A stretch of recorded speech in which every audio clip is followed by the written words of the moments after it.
Hey, all you 40K fanatics out there, what's up? It's me, Casey. And Shane, and I've decided that I'll watch literally anything that David Tennant is in. Oh, dude, I know, right? He's freaking great. Man, so you watching Good Omens? Tell me you're watching Good Omens. No, I don't know what's good. What's it on? I don't know either, but I want to watch it. Okay, so I don't know what that is, and we're doing a terrible job of selling whatever Good Omens is. Okay, but, Doctor Who. Yeah, I know. Jessica Jones. Sure. He played... season 1 was the only good one. It was a very good season, yeah. And then I agree. It kind of and then did. it just started it definitely to. Dipped. Yeah, and who's it? The Iron Fist or the Dragon Fist or the Fisty McFisterson? That drove me nuts. So bad, such a bad show. It was the story for me, honestly. I didn't even bother. It was just awful. They're bringing all that back, but back to David Tennant. I get done at the piano bar last night. I get home. It's like 2 o'clock in the morning, and I'm like, I'll watch a little something.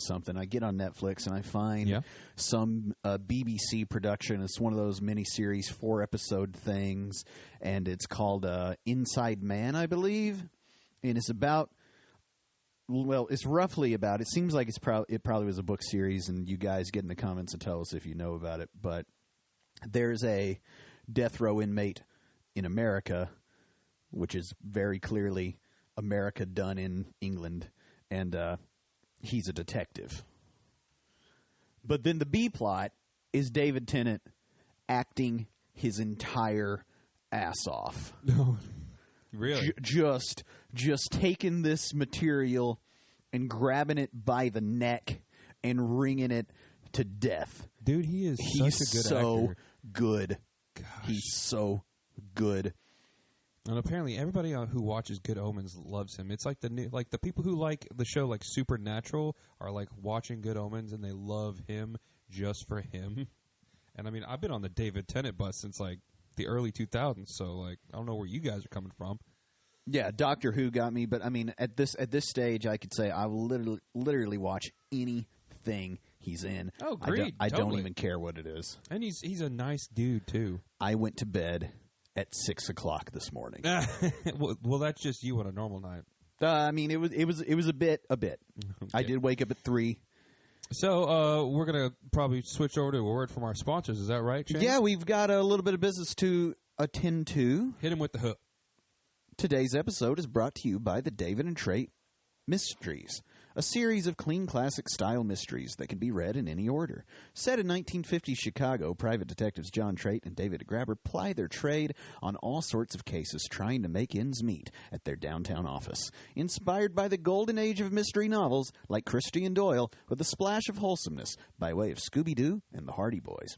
The David and Trait Mysteries make the perfect holiday gift for readers of any age and are available on Amazon as ebooks or physical paperbacks. That's The David and Trait Mysteries, Trait spelled Trait, available on Amazon.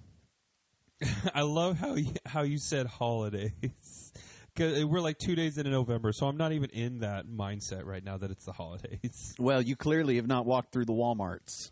Because they have decided that Thanksgiving has been boiled down to what do they call the things in the center of a grocery store? You know, the specials. You mean it's been years since I worked. Yeah, it's been years since I worked in a grocery store, but they've got a pallet of stuffing, and that's it.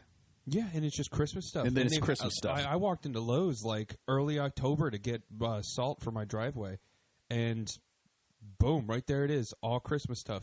Not even Halloween yet. Man, it was crazy. And today, as we're recording this is November 2nd, so happy Halloween to all you guys in the U.S. who did all that, and happy Orktober. It's now over. So it's never over. Now we're Nergovember. Oh yeah, we've got a competition between the two of us to get to. Did you dress up for the Halloween? I did. I went as Bluey's dad from Bluey. I like that. I went to a Halloween party as a guy that did not shop early enough. What does that partake by chance? Well, I want to say it might have been this shirt and these pants and definitely these shoes and this hat. If I'm being honest, the way you're dressed reminds me of the kid from Hocus Pocus, like early in the movie. Well, I was certainly dressed as the kid from Hocus Pocus from early in the movie then. He's just like, I'm a movie star or something like that. I don't even remember. He's just like, I promise That's what he said. I promise that we're going to talk about 40K We today. are. We're just we're doing the bits box, not even doing the bits box. Open the bits box. I have stuff. I've done things. Opening up the bits box. What's going on with you, Shane? What have we done in the hobby the past week? And what I have done is I have assembled and begun painting the black coach from Age of Sigmar Nighthawk Army, and it does not spark joy. It doesn't. It does not. Yeah, you were talking about that. It's in too many pieces, man. But if I were to put it together, then I'm not going to be able to reach anything, and then I won't be able to paint it. So you have to do it in pieces. And it's just such a slog. It doesn't feel like anything. In that awkward phase. Yeah. I tell you what, though, the wood looks very good. And I did metallics on all the metal bits, which are cool. I got my dirty down rust because there's these two big old leaf springs that run along the sides of the thing because the ghosts have to have their suspension on their coach.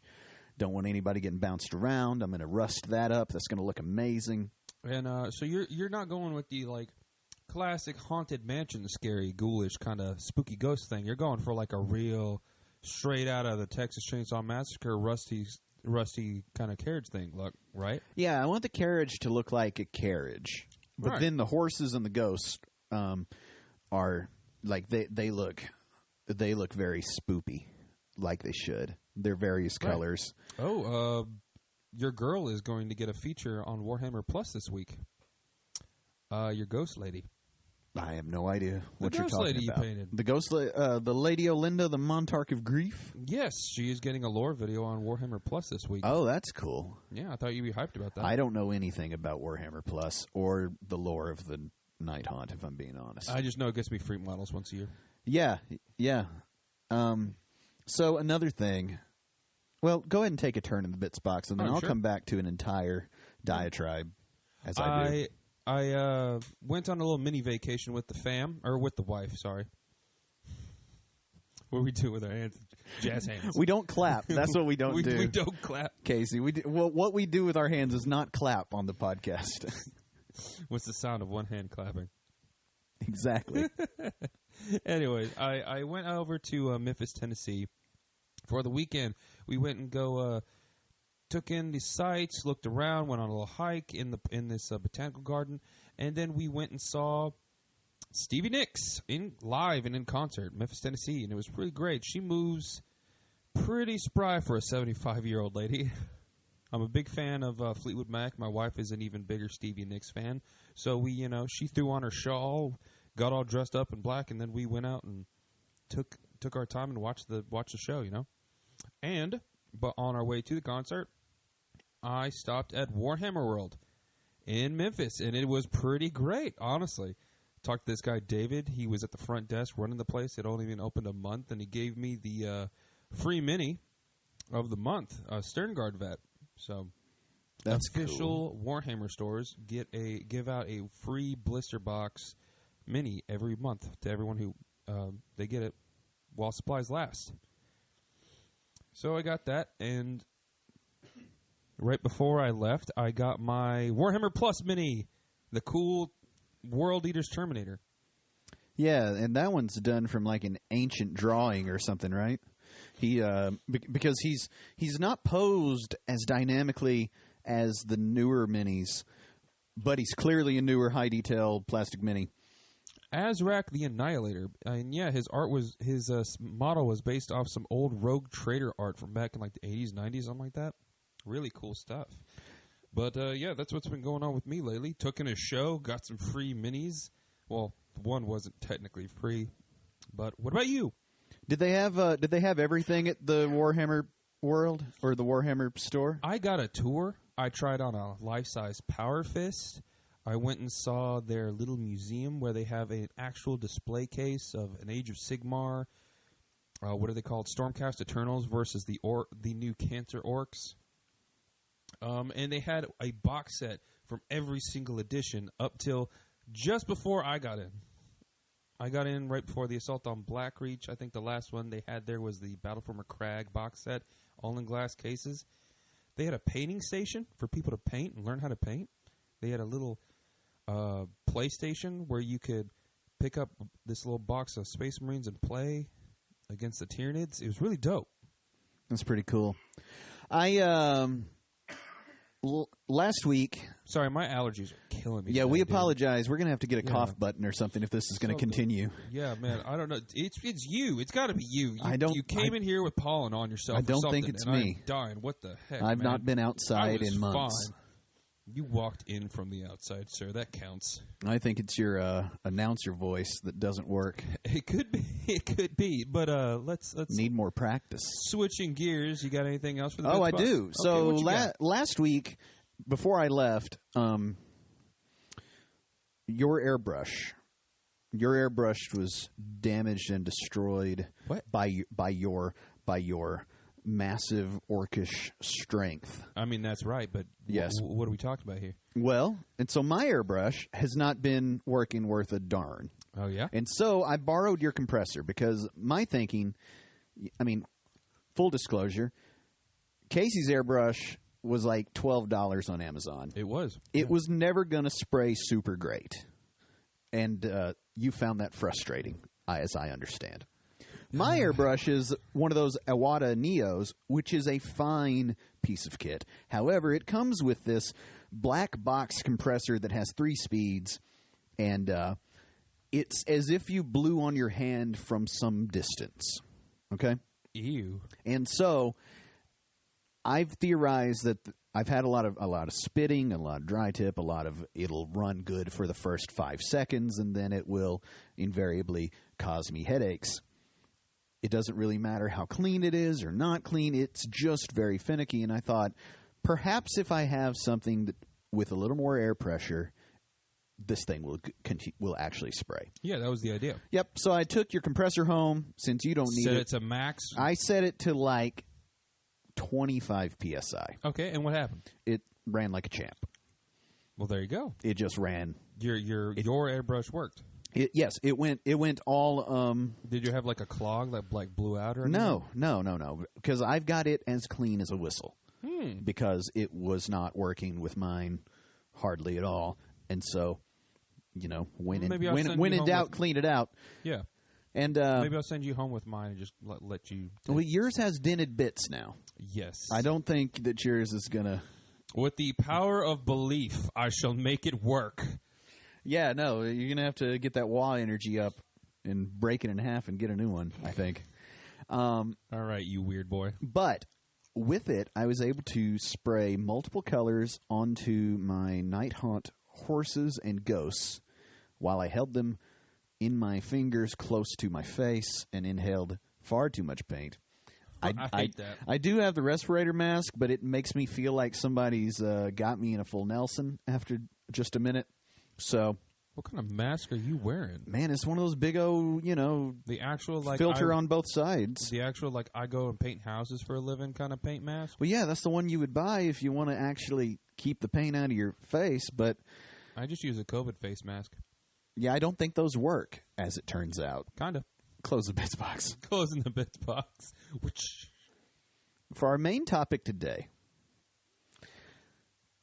Casey. What's our topic today? Casey, have you ever played the Only War mission out of the book? Are you talking about 40K right now? Yeah, I'm talking about 40K right now. Only War. Yeah, the one out of the book. Oh, you mean like you select a mission to play and it's like Scorched Earth or it's like one of the others? I don't even think there are others. If you get the rule book and you go to the back where it's like, here's how you've done all your stuff, here's the rules, and then it's like ways to play, and it's like open play or whatever they call it. And yeah, right. They've got a mission. It's got like 3 objectives. Have you ever played that? No, I haven't. Right. Nobody ever wants to play that. Nobody's ever played that. Have you ever gone past that part and got to the crusade and the narrative and played any of those missions? No, I've never played those, but I've always wanted to. Right. Nobody ever plays that. I'd love to. Do you ever stop right there and play whatever that one, I mean, maybe Only War as well, the one solitary match play mission? No. No. Just a normal... No, you go out and get your GT pack, don't you? Yeah. You read through that big old thing. And I think it would be great if we did like a narrative campaign. Like a Here's local narrative campaign. The main topic today. What's the main topic? Match play. Ooh. Who needs them? Who needs them? Who needs it? Who needs it? Did you know? No, is that a sarcastic "who needs it"? I know it's going to be, but it's going to be a good clickbaity title for this pod, isn't it? 40K match play. Who needs it? All right, so there is a movement that most attribute to the transition from 8th to 9th edition with all those Frontline Gaming and all their big tournaments that they started to put on. Actually run the RTTs? Yeah. All those tournaments and that whole tournament scene and the sort of introduction of the internet that caused a very loud voice to be heard across the warp. Was that your across voice? The galaxy? No, it was absolutely not, because I came in, you were raised in the darkness, or whatever Bane said. You adopted the dark. That's it. I was born in it, raised by it. I didn't see the light of narrative play until I was already a man. And there are many that find it frustrating. Because beneath them, unnecessary, frivolous. Yeah. Did you know that there are plenty of people that go out and they get like the twofer box, like the Leviathan box, right? Yeah. And it comes with the rules and the core rule book, and it comes with everything, right? Yeah. And those people will just play that against each other indefinitely for the rest of their lives and have a lot of fun. Mm-hmm. Now, I present that as a somewhat extreme example. Like, if we put this on a spectrum where on one hand you've got world championship competitive teams where going between to the Las Vegas Open, where between all these guys they've got all the armies and it's all painted to some kind of standard. They chase the meta. They keep up with everything. They've got all this stuff in triplicate. Oof. It sounds expensive. Stat followers, yeah. Yeah, man. You got to stay up on that every couple of weeks because somebody will find a new little wrinkle and you've got to come up with a response to that. Or R.I.P. to all the Blood Angel players. Yeah, or Games Workshop will be like, you know what? We feel like selling these models over here, so that hotness is no longer, and now you got to go find, source, figure out this hotness. In the case of Aldari, they're like, by the way, we're not going to make any new stuff. right. But you got the Votan or the Death card, and it's like, whoa. So that's on one hand. On the other hand are the people that I'm talking about that, like you and I, could have met a year before. Mm-hmm. Both got the what would it have been? It would have been the Necrons and the Space Marines, right? Yeah, the 9th edition would have just started. We would have both grabbed a half of that, gone halvesies, and just started banging our stuff together until it sparked. Are you asking me on a date? I think I am, but we've got one booked for Saturday already. Yeah, Alpha Legion versus the Black Legion. Let's go. Somebody's going to slap a tray, and they're going to have to beef. But, so here's the thing. Yeah. Those people that are just playing that Leviathan box over and over and over again are not wrong. They're not.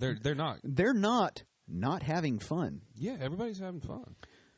Play the game. What do you think they do in instances of imbalance? Ooh, I think, usually whenever I encounter things like imbalance, you just play it, and then if everyone walks away, shakes hands, and have a good time, you just improv that stuff and go ahead and play. You know what I think happens? What do you think happens? Man, that guy's whatever, that guy's Dreadnought is wrecking my little Termagants every time we do this. Yeah. So you try to play a different way. So I'm going to go buy Winged Hive Tyrant. Okay. I see what you're saying. And there becomes this arm race. Play to win. Well, there becomes this little arm race of, I need a counter for that.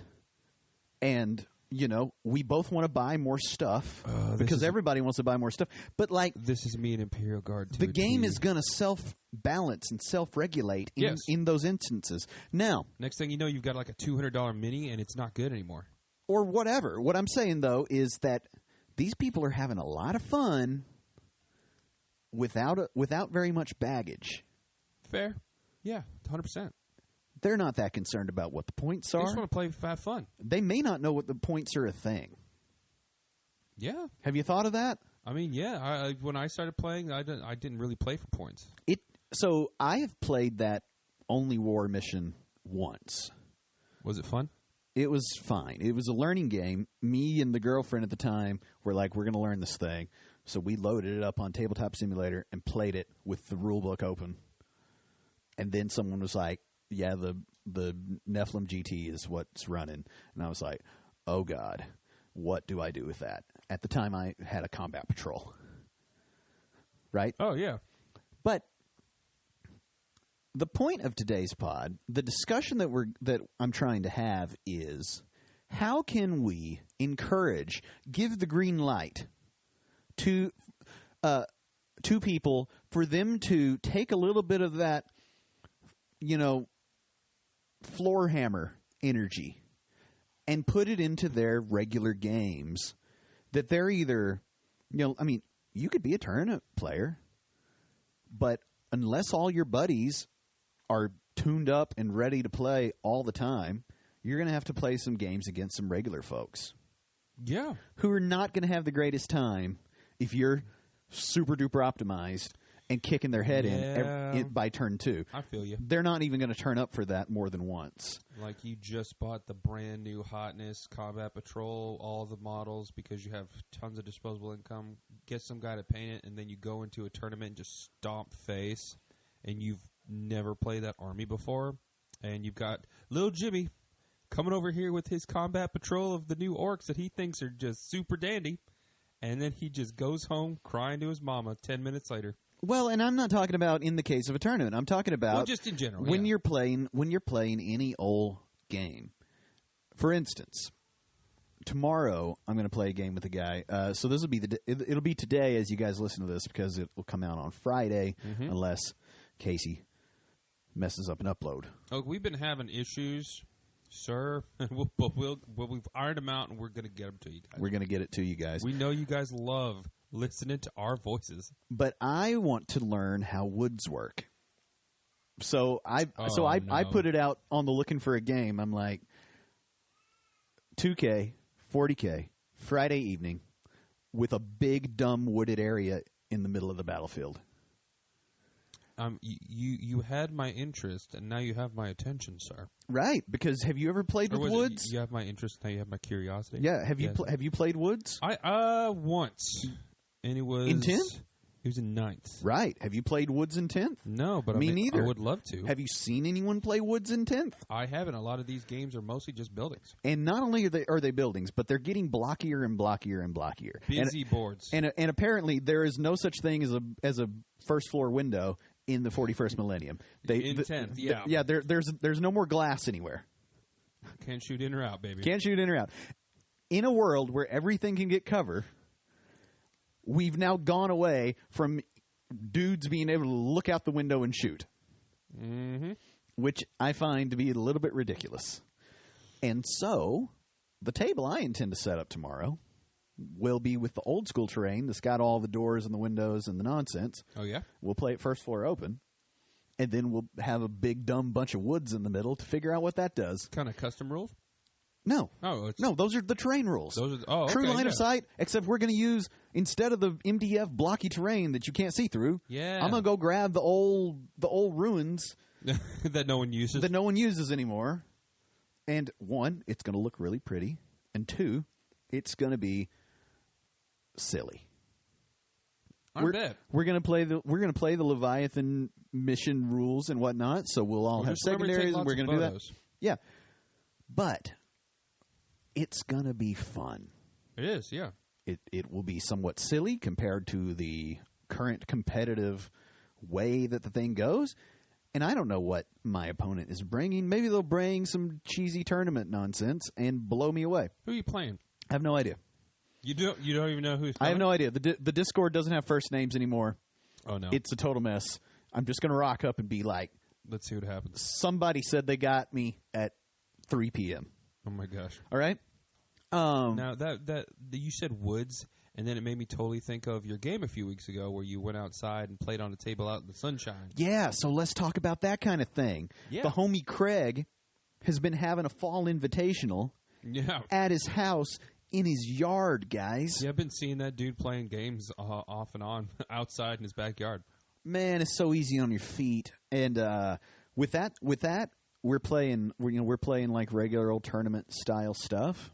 First floor is blocked, da-da-da. However, there's a really fun wrinkle, which is we're standing outdoors. Mm-hmm. Better get it done before it gets dark. The time change no is line about of sight then, son. The time change is about to happen. You better knock it out quick. Yeah. If your secondary flies away in the wind, do you get a CP? Possibly. That objective's been scorched. Man, shout out to Tabletop Tactics over in the UK. I pay them money every month because I enjoy their content so much. They have a lot of fun. So we'll link down to them. Do they have painting tutorials? They do have some. Ooh, and they're steadily putting out more. But check them out, guys. They did a Halloween special where they played King of the Hill, and King of the Hill seems fun. I love that. I mean, why not? That's cool. What I'm saying is, if you want to get a bunch of games in, you can get a lot of fun games in. More fun games than you think you can.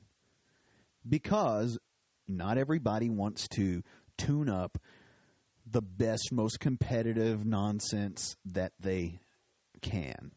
Sometimes, and if you ask for a game in this way, this is like the social contract making of this kind of thing. So, let me get on a tangent. Are you not already on one? No, we're in the thick of it. But I'm gonna hit a tangent. What you doing? I run a Sunday night D&D campaign with the homies. We do it on Roll20. It's online. It's the players are strewn across the countryside, multiple states away. That's like being in another country for our European listeners. Okay? But geography joke. When a group decides to play Dungeons and Dragons, there is an implicit contract made between the individuals that we are going to, or this is the way it should be if you want to have a good campaign, and we've been playing every single week for now going on well over a year, which is a long-running campaign in D&D life cycles. Okay? That is a very long campaign. Especially when playing weekly. And what you should have is we are going to tell a story together. We are not going to compete with one another. It is not them versus me, the DM. Mm-hmm. It is me curating an experience for them to interact with, and for us to interact together. Mm-hmm. Now, if one of them thought, I have to take over the world, when the rest of the group and me think that we're, in the case of our actual campaign, telling a story about a somewhat, what do we call it? Marginalized group of witches. Okay. That's the story. Is there witches that are being persecuted by the local, by the nearby townspeople? If one of them decided, I'm going to take over the world, that would make it very difficult for us to play with that guy. He wouldn't have fun because they wouldn't have fun because they'd be like, where are my opportunities to take over the world? Somebody's being that guy. They would be, somebody's being that guy. And I would not be having fun because I'm like, I made you a whole village with all kinds of quest hooks, and you immediately burned it to the ground, which is fine if you want to do that. However, this is going to be a short session because now I've got to go prepare more stuff. Yeah, and the guy kind of sucks. Yeah. You've messed up everybody's fun. Why? Yeah. Because we weren't playing for the same thing. Fair. Back to 40K. When I present, hey, I want to bring... I appreciate that segue. Right. When I say, hey, I want to play some 40K, 2,000 points, I'm bringing stuff I think looks cool. There you go. Yeah, like your Defiler. Like my Defiler. I'm bringing my Defiler and stuff. Okay? Defiler and stuff is not anything that sounds to a sensible person like the highest level of competition. Therefore, rather than look at me and say, oh, that's a tomato can that I'm going to knock down in 2 turns. Why? Because we both drove all the way out here and now we're going to play for 30 minutes. It takes that long to set up. Why would you want to do that? Yeah. Also, all you've done is beat up a tomato can. What you should instead think is, ooh, this is my opportunity to grab some old dusty stuff that hasn't been competitive in I don't know how long.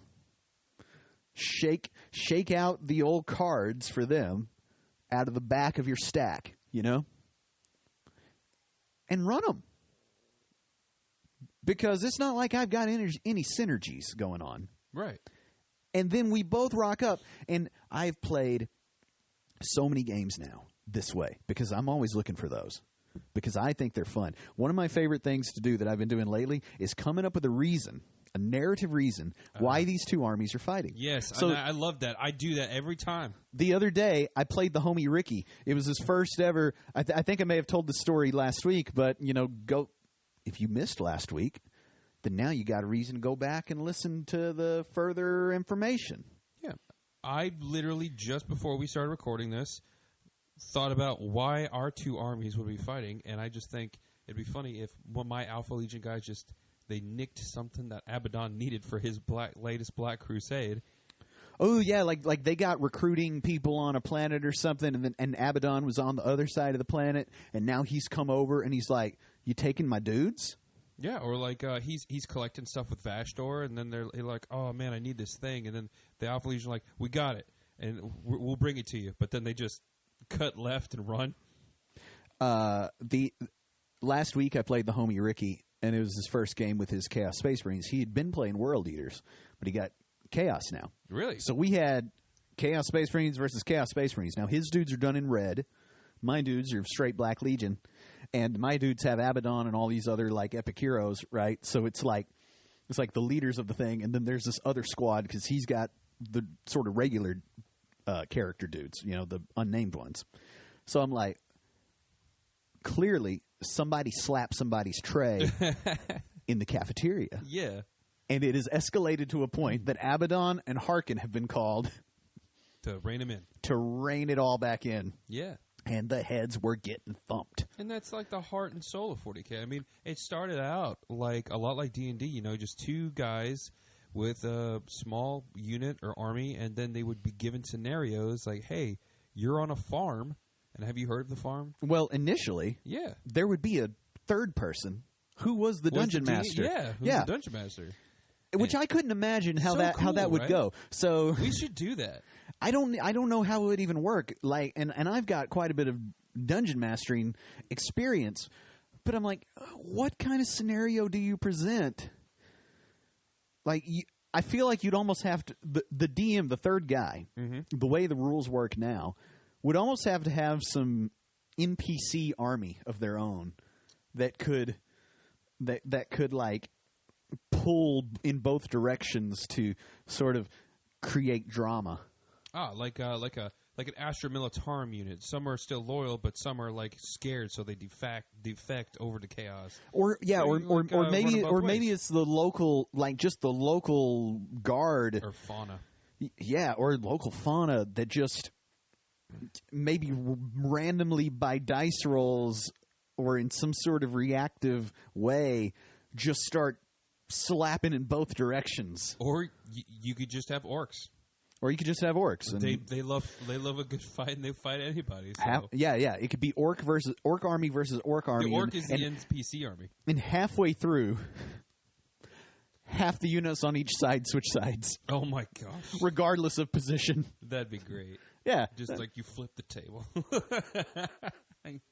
But how much fun are we having even talking about this? It sounds pretty fun. I mean, I'm being honest. We got to do a narrative campaign. Gosh, we got to really do that. We have to, because I have so many dudes with names. We're 40K content creators. We have to do. We have to do something. We must.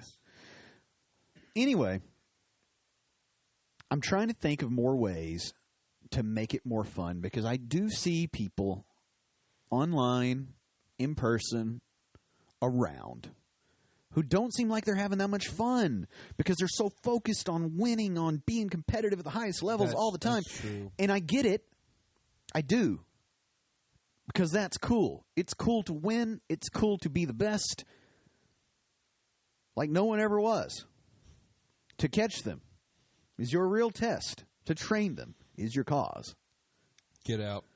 That's fine. Get out of my house. That's fine. I, too, wanted to be Ash Ketchum in the beginning. However, if you watch all the way through, he does finally get it. But not after discovering that the real value of the thing were the friends we made along the way. and the love of the Pokemon, or in this case, the game. You are the Warhammer 40K. We are all the the Warhammer 40K. I feel like I've stuck the landing. Do we need to talk about anything else? Gosh, you're stupid. Is this going to be a short one? What happened? Are we done? I mean, I feel I've got something we can talk about. Talk. I started a new Warhammer book He today. clapped again. God, yes, sorry. I gesture with my hands. You would think I'm, maybe Italiano. You would think we're on video, but we're on not. Video. Yes, I'm like, I'm doing However, this for someone. The chaos flowing go through my listen body. on YouTube. Yeah, go check us out. Because we're on YouTube. If you don't have Spotify, Apple Podcasts, etc., you can get us on YouTube. It usually comes out a day or two after usually on the Saturday, main Sunday. feeds. And last week, there was a video component because it was one of our painting pods. Yeah. And Showed off hardly some any work. of you have watched it. Gosh. So maybe you don't like that content. Yeah. And we will be very sad because we do enjoy some painting. I started a new book, Renegades Hero Masters, and I actually put it up on our Twitter today. I saw that. It was pretty great. It's a pretty great book because it's one of my favorite factions, the Alpha Legion, and as you know, I do have an Alpha Legion army. Love the Alpha Legion. Well, I put it up, and I was like, you know what, I'll just make this little post, and then I'll tag the author in it. He retweeted and liked that post. Oh, you got to love that. Mike Brooks. Well, do not forget to put the link to that book in the podcast description. Yeah, I ought to do that. Man, it's a good book, too. I'm trying to think.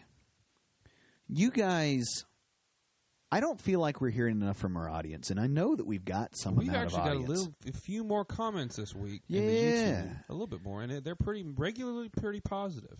I want to know what you guys consume of 40K. Yeah, jump on our socials. Tell us. Do you play games? Do you read the books? Do you listen to piles of podcasts about it? And if so, you know what I think, though? I think if we gather this data from the good people, we will then be able to give the people what they want. Yeah. Exactly. Speaking of giving the people what they want, let's talk about the Nurgle-vember. Nurgle-vember. So this is a really interesting thing. You asked me the other day if I wanted you to build my Nurgle to paint or leave it on the sprue, and I said leave it on the sprue because you leave the biggest sprue marks. I hate you so much. I'm so mad at you about The call out from this man. I did Battle Ready one time. He paints so clean, and yet he'll let this big old chunk of Get out of here. goop sit on the side of these mugs. Model. It was an orc model. Get out of here. Anyways, so what we're going to do is me and Shane will both take a Nurgle model, and over the course of this month, we will both paint said Nurgle models, and then we will leave it up to you, the fans, on our socials to vote who painted it better. Are we going to tell the people who painted which one? Because I feel like at that point it's a popularity contest, and that's a good idea. I will lose. What? I talk too much. They don't like me more than you? What are They you talking don't about? like me at all. They're 40K fans. They don't like anyone. That could be true. We play like two of the well, I wouldn't say niche factions, but we play what is it? What's the word I'm looking for? Major factions? Yeah, the opposite of niche Yeah, factions. so they probably think we're bandwagoners. Yeah, no, we're the most cheesy dudes in the world. I mean, my Black Legion or Black Legion. You run Abaddon. I do. Yeah, and I don't. I'm an orc player who doesn't run Ghazghkull, so shocker there. But somebody give this man a Ghazghkull. I've thought about it. You've got to have him. I just like shooty orcs. I'm sorry. He shoots. Yeah, and that's part of having fun. He Dave. slices. He dices. He chops. Okay, he's both brutal and cunning. Anyways, yeah. So He's a slap chop. We're gonna do our Nurgle models, and we're gonna leave it up to you guys. He'll and dice up some onions. We'll probably see. Maybe we won't post who. You'll probably figure out whose they are based off of Dice what we green talked pepper. about. Yeah, shut up. But yeah, it'll Mashed potatoes. Watch our socials for it. Take us out, Shane. What sort of model are we painting? What are they exactly? You said they're Nurgle. Plague Marines. Plague Marines. Yes, Death Guard Plague Marines. Do they have helmets or no helmets? Well, I'll leave it up to you to choose one, maybe. Well, I'm no helmet. Ooh. I'm Team Helmet, but I do like no helmet. You know what? But they are Nurgle, so they're really, Sure, they're all deformed. Yeah. They all have a horn in their face. Or pustules or tentacles. Yeah, no, it's gonna be a neat painting thing. It is. It's really gonna be fun. Really quick on painting. What? So the black coach is not sparking joy.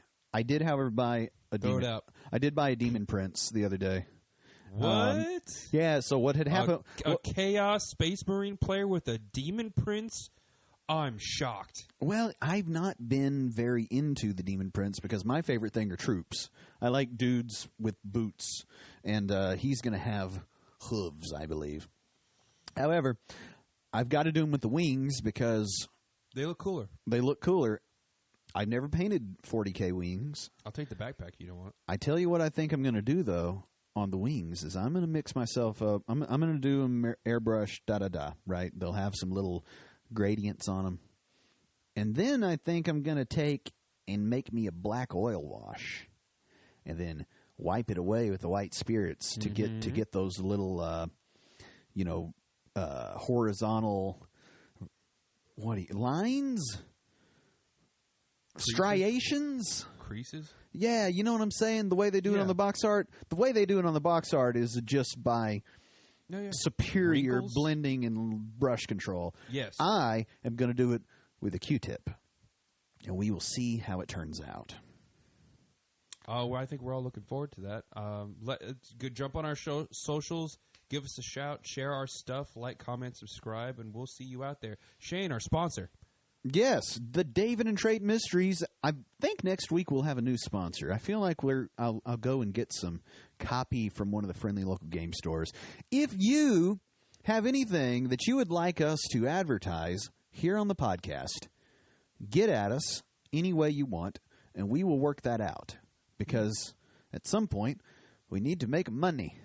And we like helping people. So that we can get more plastic soldiers. So that we can talk about it here. Have fun. And have fun. Or get angry about the plastic soldiers. Oh, gosh. Because those are the two things that you do with toys. Enjoy them or be mad at them. Says the internet. Says the internet. David and Trade Mysteries. Check it out, guys, on Amazon. And we'll see you out there in the grim darkness. See ya. Peace.